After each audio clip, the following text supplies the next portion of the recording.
According to the National Electrical Code, all service entrance conductors must be protected by an overcurrent device at the point where they enter the building. This requirement includes the conductors feeding a fire pump automatic transfer switch, commonly referred to as an ATS. The overcurrent device, which provides this critical protection, can be either a circuit breaker or fuses, both of which are designed to interrupt the flow of electricity in the event of an overload or short circuit. To ensure compliance with the National Electrical Code and to maintain the safety and reliability of the fire pump system, it is essential to understand the proper wiring configuration.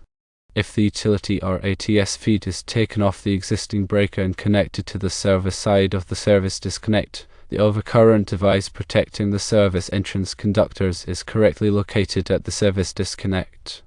This configuration is generally considered the correct and preferred method for wiring the system, as it provides the necessary protection right at the point where the service conductors enter the building. However, if the utility or ATS feed is connected to the load side of the service disconnect, the overcurrent device protecting the service entrance conductors would then be located at the panel board. This configuration is generally not the correct way to wire the system because it does not provide adequate overcurrent protection for the service entrance conductors themselves. The service entrance conductors are the wires that run from the utility company's transformer or service point to the main service disconnect. They are typically larger gauge wires designed to carry a significant amount of current. However, they are still susceptible to damage from overloads and short circuits, and if they are not properly protected, they can overheat and potentially cause a fire. Therefore, it is generally not recommended to keep the system connected as it is and only replace the ATS. A thorough assessment of the existing wiring configuration is necessary to ensure compliance with the National Electrical Code and to guarantee the safety and reliability of the fire pump system. The recommended course of action is to have the utility or ATS feed taken off the existing breaker and connected to the service side of the service disconnect. This will ensure that the service entrance conductors are properly protected by an overcurrent device at the point where they enter the building, which is a fundamental requirement of the National Electrical Code. When considering the electrical system for a fire pump, several critical factors must be taken into account to ensure both code compliance and operational reliability. The National Electrical Code, or NEC, provides specific guidelines for the installation and protection of fire pump circuits, and adherence to these guidelines is paramount for safety and performance. Firstly, the source of power for the fire pump must be reliable and capable of delivering the necessary current under all operating conditions. This typically involves a dedicated service wire connection to an emergency power system such as a generator. Secondly, the overcurrent protection devices, including circuit breakers and fuses, must be sized appropriately to protect the conductors and equipment from overloads and short circuits while still allowing the fire pump to start and run without nuisance tripping. Thirdly, the wiring methods used for the fire pump circuits must be suitable for the environment and must comply with the NEC requirements for fire-resistant cables and raceways. The automatic transfer switch, or ATS, plays a crucial role in ensuring that the fire pump receives power from a reliable source, even during a utility outage. The ATS automatically switches the fire pump's power supply from the normal utility source to the emergency generator source when a loss of power is detected. This ensures that the fire pump can continue to operate and provide water for firefighting, even if the utility power is interrupted. The ATS must be sized appropriately for the fire pump's power requirements and must be capable of withstanding the high inrush current that occurs when the fire pump motor starts. The National Fire Protection Association, or NFPA 20 standard provides detailed requirements for the selection, installation, and testing of fire pumps and their associated electrical equipment. The location of the overcurrent protection device for the service entrance conductors is a critical aspect of the fire pump electrical system. According to the NEC, the service entrance conductors must be protected by an overcurrent device at the point where they enter the building. This means that the circuit breaker or fuses protecting the service entrance conductors must be located as close as possible to the point where the conductors enter the building and before they are connected to any other equipment. This arrangement provides the best possible protection for the service entrance conductors and helps to prevent fires and other electrical hazards. In the scenario described, where the existing ATS is being replaced, it is essential to carefully evaluate the existing wiring configuration to ensure that it complies with the NEC requirements. If the existing ATS is connected to the load side of the service disconnect, the overcurrent protection for the service entrance conductors may not be adequate. In this case, it would be necessary to relocate the ATS connection to the service side of the service disconnect to ensure that the service entrance conductors are properly protected. Connecting the ATS to the service side of the service disconnect typically involves tapping into the main service conductors before they enter the service disconnect. This requires careful planning and execution to avoid interrupting power to the building and to ensure that the connections are made safely and reliably. A qualified electrician should perform this work, following all applicable codes and standards. The use of a generator to feed the ATS for a fire pump provides a separate and independent source of power for the fire pump, which can be particularly important in areas where utility power is unreliable. However, even when a generator is used, the service entrance conductors must still be protected by an overcurrent device at the point where they enter the building. The generator is considered a separate source of power, but it does not eliminate the need for overcurrent protection for the service entrance conductors. The National Electrical Code provides specific requirements for the installation of generators, including requirements for overcurrent protection, grounding, and wiring methods. These requirements are designed to ensure that the generator operates safely and reliably and that it does not pose a hazard to people or property. The generator must be sized appropriately for the fire pump's power requirements and must be capable of providing the necessary voltage and current under all operating conditions. The generator must also be equipped with a transfer switch that automatically switches the fire pump's power supply from the utility source to the generator source when a loss of power is detected. In addition to the NEC requirements, local codes and regulations may also apply to the installation of fire pump electrical systems. It is essential to consult with the local authorities and to obtain all necessary permits before beginning any work on the fire pump electrical system. This will help to ensure that the installation complies with all applicable codes and regulations and that it is performed safely and reliably. The overcurrent protection devices used in the fire pump electrical system must be carefully selected to ensure that they provide adequate protection without causing nuisance tripping. Circuit breakers are typically used for overcurrent protection in fire pump circuits, but fuses can also be used in some applications. The circuit breakers must be sized appropriately to protect the conductors and equipment from overloads and short circuits while still allowing the fire pump to start and run without tripping. The National Electrical Code provides guidelines for sizing circuit breakers and fuses for fire pump circuits. These guidelines take into account the fire pump's motor horsepower, voltage, and full load current. The circuit breakers must be able to withstand the high inrush current that occurs when the fire pump motor starts without tripping.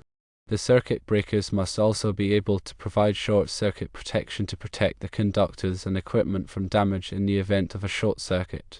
The wiring methods used for the fire pump circuits must be suitable for the environment and must comply with the NEC requirements for fire-resistant cables and raceways. Fire-resistant cables are designed to withstand high temperatures and to prevent the spread of fire. Raceways are used to protect the conductors from physical damage and to provide a neat and organized wiring system. The National Electrical Code specifies the types of cables and raceways that are permitted for use in fire pump circuits. The cables must be listed and labeled for fire-resistant applications, and the raceways must be made of metal or other approved materials. The wiring methods must be installed in accordance with the NEC requirements for spacing, support, and grounding. Grounding is an essential aspect of the fire pump electrical system. Grounding provides a path for fault current to flow back to the source, which helps to protect people and equipment from electrical shock. The fire pump motor, the electrical equipment, and the metal raceways must be properly grounded in accordance with the NEC requirements.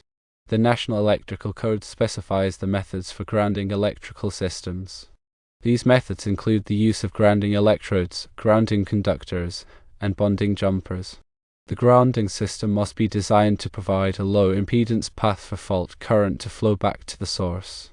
Regular testing and maintenance are essential for ensuring the continued reliability of the fire pump electrical system.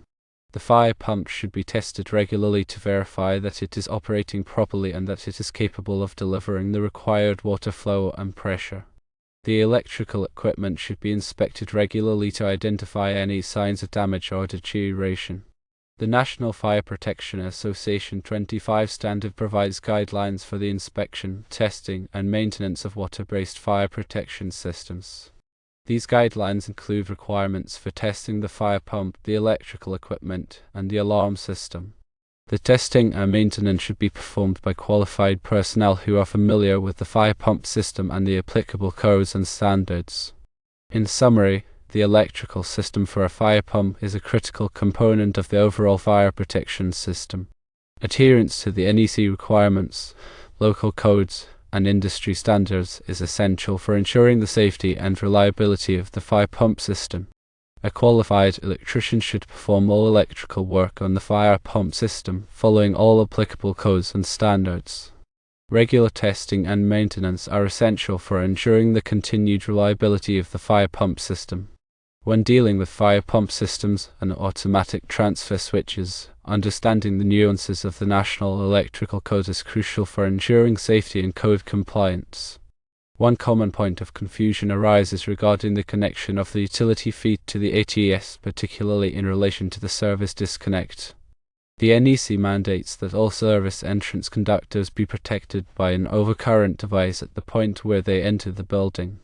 This requirement applies directly to the conductors feeding the fire pump ATS, regardless of whether the power source is the utility or a generator. The overcurrent device, which can be either a circuit breaker or a fuse, must be appropriately sized to protect the conductors from overloads and short circuits. To clarify the situation, let's examine two possible wiring configurations. Firstly, if the utility or ATS feed is taken off the existing breaker and connected to the service side of the service disconnect, the overcurrent device protecting the service entrance conductors is correctly positioned at the service disconnect. This configuration ensures that the service entrance conductors are protected right at the point where they enter the building, in accordance with the NEC. Secondly, if the utility or ATS feed is connected to the load side of the service disconnect, the overcurrent device protecting the service entrance conductors would then be located at the panel board. This configuration is generally not the correct way to wire the system because it does not provide adequate overcurrent protection for the service entrance conductors themselves. The service entrance conductors are the wires that run from the utility company's transformer or service point to the main service disconnect. They are typically larger gauge wires designed to carry a significant amount of current.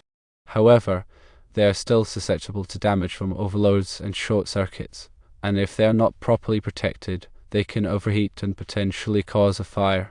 It's important to understand that the presence of a generator feeding the ATS does not negate the need for proper overcurrent protection for the service entrance conductors.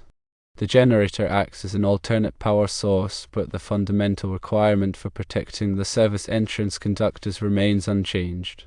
The ATS should be wired in such a way that it does not compromise the overcurrent protection of the service entrance conductors.